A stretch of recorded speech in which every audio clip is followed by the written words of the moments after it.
Hello everyone, welcome back to the channel Globen. I'm your host Boyan. Today we are in Jiangyin County, and in this video we are going to visit this programming institution in Jiangyin, Jiangsu Province, China. Now you might wonder, why a programming institution? Because in my very first video I've shown a clip of a programming institution for kids in the shopping mall of Shanghai. And my European friends thought, this is insane. How could kids learn programming? Well, when I met an old friend of mine in Shanghai recently, and happened to know that he actually runs a programming institution in Jiangyin, I just had to come here to explore the myth of programming institutions in China. So in this video, we are going to explore, what do they actually teach? Is it really beneficial for the kids? And what's the business model like? So follow through till the end of this video. Before visiting the programming institution, we have to talk about Jiangyin County. It is a county with around 1.7 million population. What makes Jiangyin special is its economic strength. It is ranked second amongst all the counties in China. With a GDP over 400 billion RMB, which is about the same as Uruguay, and its 37,000 USD per capita would also place it on the same level as the whole of Germany or Sweden. So in summary, Jiangyin is a rather rich county. In fact, today we are visiting a town within Jiangyin County called Xinqiao, with around 30,000 locals and around 40,000 migrant workers. There are only one elementary school and one middle school in town. And when the elementary school finishes around 5 p.m., the school is flooded by parents to pick up their kids. And this is where the programming institution is located, right opposite to the elementary school in this building. Now, the programming institution is part of this Jiangyin New Direction Arts Training Center, which provides courses like martial arts, chess, calligraphy, painting, and so on. While in reality, this training center is an important premises that can take care of kids to wait until some parents come back from work every day. The programming institution located within the training center is not that large. Just a few rooms, a few desks, and a few laptops. There are about 50 students enrolled here, with only one course during the weekdays, around 6 or 7 p.m. But during the weekends, the courses run from 8 a.m. to 6 p.m. The courses offered in this institution follows this path. The first 3 semesters are Lego courses for kids from 4 to 7 years old. These courses help kindergarten kids to develop spatial cognitive abilities, observation and hands-on skills, as well as the initiation of program thinking. These courses will not require the ability to read. The next 6 semesters are Scratch courses for elementary school kids from 8 to 12 years old. Each semester consists of 15 courses. The first semester includes Introduction to Scratch, individual scene animation, multiple scene animations, and the focus is about building the interest through interesting topics for kids, such as African Savanna, Magical World, or Jurassic. As the course progresses, both difficulty and depth increase accordingly. In the last semester, students will need to learn concepts such as bubble sort algorithm, analog circuit, summation of a sequence, or enumeration algorithm. These subjects will relate to the concepts in other courses, such as mathematics, physics, etc. And in the final project, the students should use programming to find the best solution to these concepts. And then, starting from 12 years old, or basically starting from middle school, they will suggest Python and C++ for the National Olympiad in Informatics. However, I was told in this small town, or even in Jiangyin County, students won't participate in such national-wide competition and hope to win in order to get into the best university in China. Only students in large cities have that interest and vision. To better understand the industry, I interviewed the only staff here at this branch, Miss Zhu. She is the teacher, but also the sales and after sales here.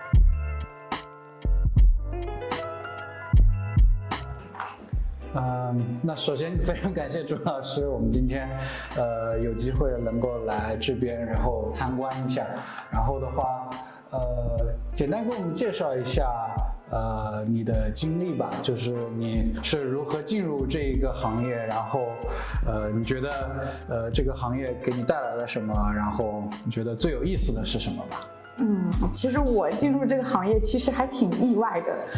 因为我可能刚开始毕业的时候并没有想要从事这个行业，但是后来是我跟我朋友在一个店里面在买午饭，然后我们说然后我朋友说他想要入一个这样子的行业，就是一个关于教育机构的行业。因为当时我毕业的时候并没有说关于有教育行业的它还是很好的一个前景嘛，所以说然后当时我们俩在聊天说要进入这样一个教育机构，这个时候旁边有一个男生说他有一个认识的朋友是开教育机构的，然后就给我们推了号码，我们就去了，然后去了之后呢，就面试了，然后就接触到了这样一份工作。我刚开始的时候刚接触到少儿编程的时候，说实话我也不知道这是一个什么东西，但是后来接触到了之后会发现这是一个很有意思的工作，因为我会接触到很多不同个性的小朋友，然后我也会接触到一些很有意思的家长，而且那个时候是18年是吗？是19年。19年，对，19年的时候，然后就很有意思，然后我就一直是在这样的一个行业里面的从事了4年吧。然后一直是在这家机构，一直是在这里的。对，那基本上就是从大学毕业了之后就一直在这家机构。对的。因为大学毕业也没有选择留在大城市里面，我可能性格也是比较喜欢一个安稳的生活，所以选择留在了我们自己的一个小镇上面。教育本身也是一个怎么说，一个比较稳定的一个行业。是的，而且面对小朋友的时候，我很喜欢跟小朋友去接触，而且我觉得不同的小朋友给到我的一个反馈啊，或者说我们上完这样一节课，他的一个反应是让我很开心的，我会觉得有一种满满的自豪感。然后从刚开始，我可能也因为说实话，可能我是这个专业的，但是这其实像是一个比较新兴的一个课程，它是一个比较新兴的一个兴趣班，所以大部分的家长都不太去了解这个编程是什么，甚至我一开始接触到的时候，我也不知道，这是个什么东西。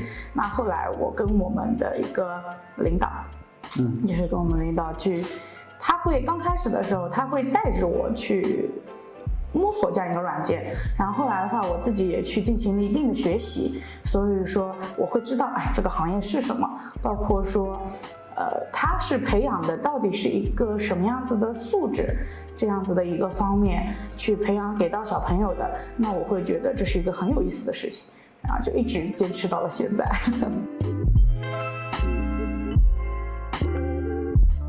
是像搭建课程和我们的 Scratch 课程它是分开来说的，因为它其实培养的小朋友的一定的能力是并不同的，当然它针对的年龄段也不一样。像我们可能说搭建这样子的一个课程里面，它需要去针对小朋友的，像小朋友那个时候刚上中班啊，刚上大班，对于他来说更需要去培养小朋友的是一个动手能力，甚至说是他的一个手和脑的一个结合能力，以及他的一个想象力的一个过程，是对于我们中班的小朋友来说是非常的需要的。所以说他参与了这样一个过程，他去参与了这样的一个课程，去参加了这样一个课程的过程中，他会去培养他的一些发散性思维，包括说去培养他的一定的想象力啊，这些东西都是对于小朋友来说是比较好的。那比如说像小朋友上了一定的年纪，首先那可能在我们中国，上了一定的年纪之后，他可能是一定要他肯定会接触到语文、数学，甚至说是英语。特别是对于语文、数学来说，它是有一定的逻辑思维在里面的嘛。那所以说，我们会推荐小朋友上1年级到2年级左右，会开始学习我们的一个 Scratch 课程。那像这个课程会非常的去培养小朋友的一个逻辑思维能力，包括说是去培养小朋友的一个综合性能力的。因为像这样的一个软件里面，它是可以接触到我们的可能说是数学课程呀，甚至说是音乐呀，包括说动画呀，一些等等，我们会去制作这样子的一个课程，包括说我们会做一些游戏啊，做一些关于钢琴类的呀、乐器类的呀这样子的一些课程，对于小朋友来说他是非常感兴趣的。那这个课程的话，他在兴趣中去进行一个学习，小朋友会比较快乐。那我们就一直是倡导着小朋友是在快乐中去学习的。对的，它都是会有一定的帮助的。那最主要就是小朋友他自己要感兴趣，所以我们这边一般性，所以我们的观念一直都是说，要让小朋友自己感兴趣了以后，我们才会说让他来进行这样的一个课程的学习。所以我们一般性在小朋友没有接触到这样一个课程之前，我们会有体验课。这个体验课我们区别于其他课程的是，我们是1对1的，我们所有的体验课都是1对1的。就比如说，因为这个小朋友没有接触过这样的一个课程，我会让他去了解到，甚至说让家长去了解到这个少儿编程它到底是一个什么内容，要去学习的是一个什么东西，包括要让小朋友去感受一下是否感兴趣啊，这样子的一个课程内容。所以我们永远都是做1对1的一个体验课的。对的，这样子你也能够更直接的得到一个反馈，就是能够观察到这个孩子他有没有兴趣，他是不是注意力集中在这里。对的，对的，我也能够去把控到这个小朋友，他是一个什么样的小朋友？因为不同的小朋友他的性格是不同的，像有的小朋友他就是比较内向的。我遇到一个很内向的小女孩，她在我这学了，我们开了有4年，她在我们这已经学了有4年了。她一开始的时候，她非常的内向，就是我不能去跟你讲话的，我跟你讲话，她是一句话都不会回答我的。那后来慢慢她学了这个以后，我会发现她跟我的交流会变多，甚至说她开始主动的来跟我说话呀，跟我沟通呀，跟我聊课程啊，这样子的一个事情，我就会觉得这个那我的这个课程是对小女孩是有一定的影响的。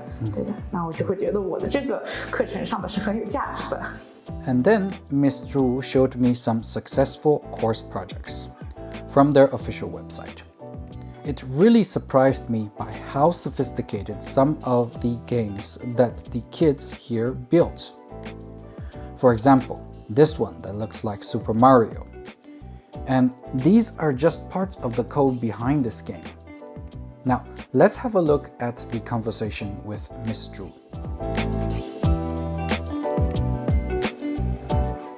这个全部是小朋友自己编出来的。对的。是你给他模块他编出来，还是说自己做的？从头到尾所有的代码都是自己完成的。对的。这个是用 Python 还是？这个是用 Scratch 做的，我们可以一起来看一下它的代码。好。它就是我们小朋友自己做出来的。当然这个里面可能它转出来的话是有的会带英文，但其实小朋友做出来是中文的。但是它这个里面它转换的一个方式不同，因为我们他用的账号跟我们用的不一样，所以说它转换出来有的是英文。可以看到这些逻辑，它其实也就是一个非常简单的逻辑去制作，也是一个相对来说这个情况嘛。但是这些情况呢，逻辑叠加上去就非常的复杂了，而且会有很多的角色。它每一个角色里面都是需要去进行编程的，因为每个角色里面它的一个任务是不同的，所以它会有很多的这样子的一个逻辑做出来。所以包括说，比如说这个工具这个斧子，它也是要编出来的？不是的，这个斧子是它的一个图片是它的一个造型。是他自己上传的吗？还是说这个是你们然后这个图片的话，有的是我们提供的，因为他小朋友没有办法去做到让这个图片，比如说去剪辑啊，能够去修图修的，比如说只剩这么一个图片，这样子的一个比较精细，修的比较好，小朋友是没有这样一个能力去修图的嘛。因为但是我们比如说小朋友会向我们要这样的一个图片，我们会修好，然后会给到他会自己去利用这样子的一些东西去做一个不同的一个逻辑，去做不同的游戏的。当然像这种游戏它已经属于非常难的了，已经算是 Scratch 要学到最后的一个课程里面了。它会用到像这样一块是我们的一个自制积木，是我们 Scratch 最后1到2期才会学到的。那所以说一般性小朋友他 Scratch 就是这个课程他学完毕业之前，我们就会要求小朋友去做一个类似于这样子的一个小游戏。像这里还有一个别的游戏也是有的，像这个的话是我们也是一个小朋友，这个要不是小朋友了，这个可能是一个他现在已经高中了吧，是一个高中的小朋友做的了，他应该也不算是一个小朋友了。对，它可以这样子获取金币，然后它会有一个生命条，这样去做一下。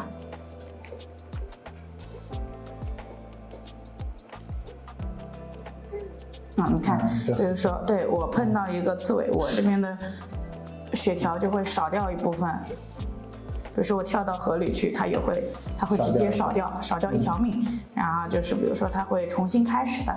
这是这样子的一个小游戏，也可以看一下它的代码。它的代码其实相对来说，刚刚那个去给他看到的就要难一点了。包括说它的一些图片呀，这样的一些精修这样子的一个部分，就会更加的难一点。可以看到它也是利用我们的一个自制积木的。那当然，像这些都是我们一些相当于要求小朋友所有的 Scratch 课程学完之后的一个毕业作品。我们可能也会有一些比较简单的一些作品的。像刚才那个作品的话，就是从他开始学 Scratch 到能出这样的一个作品，大概需要多久？像刚刚这是我刚给你看的这两个。对的，这两个啊。这两个的话，基本上小朋友要学，因为我们是按1期是15节课来算的。基本上要6到7期。1期是15节课，就90到100个课时，差不多吧，基本上就是要3年左右，2到3年。如果说按照小朋友1个学期算的话，就是要6到7个学期这样子。像可以看一下这个就是比较简单的一个动画，它就是一个动画片，一个很简单的动画片。这个是我们就是刚入学的小朋友，刚开始学的小朋友去制作的一个课程。然后包括刚刚我们看到的一个这个弹弹球这样子的一个课程，它也是我们相当于学到的第二、第3期左右就会制作到的一个这样子的小游戏。像这个就比较简单，这些逻辑可以看到，它就不会用到一个自制积木，它的逻辑相对来说是非常简单的。基本上小朋友学到后面是越来越难的。我们 Python 课程相对来说，它就会针对是6年级以及初中课程，初中的小朋友，它会更多一点。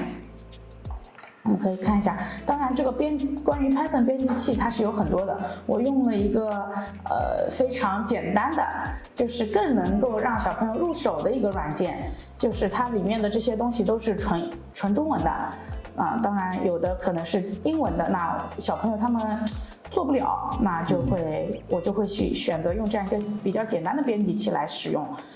比如说这个里面我可以去带他们一起去做一下动画呀，比如说我们去年我们很火的一个冰墩墩，肯定对的，我们会带着他们一起去做一做，这样子可以看到。当然你看它就是利用我们的一些代码去做出来的。那这个代码其实也是非常简单的，但是它又非常多，它可能会一个部分一个部分来做。这个需要小朋友自己去一部分一部分去做出来。这个还是挺锻炼耐心的。对的，然后像这个的话，它就是比较难了嘛，相当于小朋友一开始接触的话，肯定不会是这样难的。他一开始可能会接触一些比较简单一点的，比如说是这样子的，这个可能会比较简单一点，就是会这样的一个简单的库，一个简单的代码逻辑做出来，那可能是一个小球。那我这个电脑有点卡，对，像小球，它会不断的上下反弹这样子。就是这样子一个简短的一个小动画，对，它是会用这种小动画的游戏、小动画的一个方式去入手去学习一个 Python， 然后学到后来，我会带他们一起去做一些拼顿顿啊，甚至会做一些，比如说发一个扑克牌给到各个同学呀。这个少儿编程对于很多家长而言，特别是我们这种小地方的家长，他不知道它是什么东西的。甚至说到了现在，其实这个少儿编程在南京啊，甚至说在无锡市里啊，这些市中心，包括说可能离我们最近的市中心是张家港。对于张家港而言，他们对于这个少儿编程都是非常重视的，因为现在国家也是在我们中国也是在重视这样一个方面。所以说，但是相对于这个小镇上的家长，大部分家长可能还不太了解这个少儿编程是什么。那其实少儿编程它更重要的就是去培养小朋友的一个综合能力的。那它会让小朋友从所谓的上知天文下知地理这样子的一个过程里面，让小朋友能够去在学习有兴趣的过程中去慢慢去学习这些一个各种各样的一个文化，甚至说去学习各种各样的课程，然后把它去融合到我们的一个 Scratch 的逻辑里面去制作。所以说，相对来说，我觉得对于小朋友来说，学习一个少儿编程是非常好的。当然，这个也是基于小朋友是感兴趣的前提下。那这么多小朋友，我不能保证说所有小朋友都对这个感兴趣，但是相对而言说，我们的课程是非常有趣的。基本上小朋友，来上过这样子一个课程的小朋友，基本上都是会很喜欢这个课程的。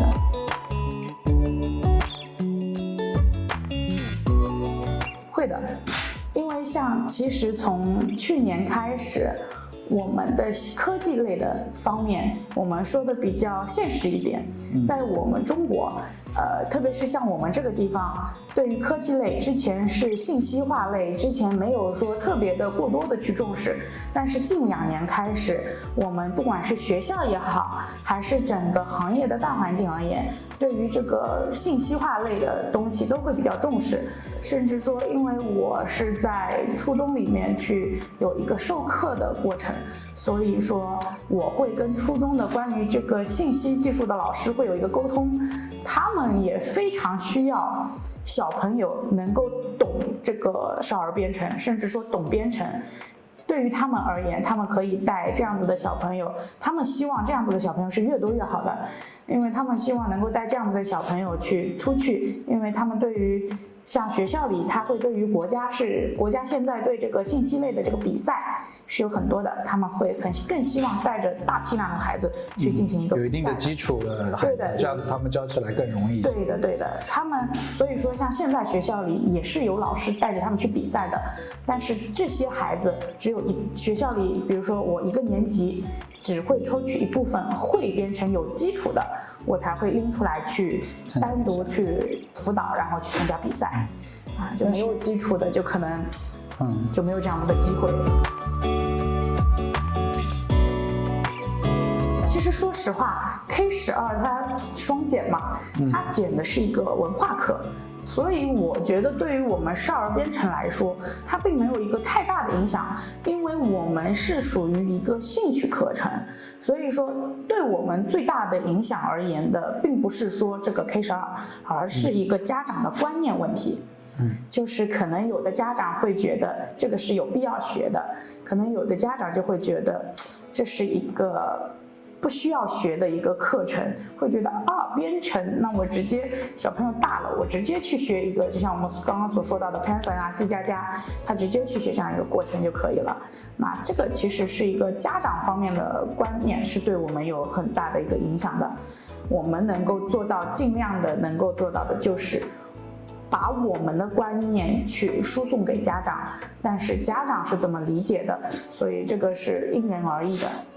The reason why I asked about the crackdown on K-12 is because my friend founded this company together with others a few years ago, hoping to grow with the industry. And at the beginning, they successfully attracted investors. But due to the crackdown on K-12, as well as COVID, which prevented in-person classes, the plans to expand were abandoned. I was told today they still kept 2 branches running in his hometown, as they are self-sufficient. This branch has about 50 students, ranging from 5 to 15 years old. But the era of large institutions is over. Even industry giants like New Oriental left the market and lost billions. Also, hundreds of thousands of people lost their jobs. However, the market demand is still there. It didn't disappear. Instead of large institutions, they have turned into small individual freelancers that provide these courses at home or at a small institution like this one. My friend today offers their software and course to others. For 5,000 RMB one-time payment and 2,000 RMB per year, you can license from them and start your own business. In small cities in China, the tutor can charge between 100 to 150 RMB per course per student. If you can find 20 students to attend per week, that brings you about 8,000 to 12,000 RMB per month, which is above the average salary. In this small town we visited, most migrant workers earn only 4,000 to 5,000 RMB per month. So for 10 hours of work per week, that is a decent and reliable income stream without much investment needed. So that's it for our video today. After our video, what do you think about programming institution for kids? Would you send your kids to such a programming institution if they're interested? Let us know in the comment section below. Now, if you enjoyed our video today and our channel, please leave a like, subscribe to the channel and share so that more people can see our awesome videos in the future. Here at Glopen, we inspire learning, exchange and business. Thank you so much for watching and see you in the next video.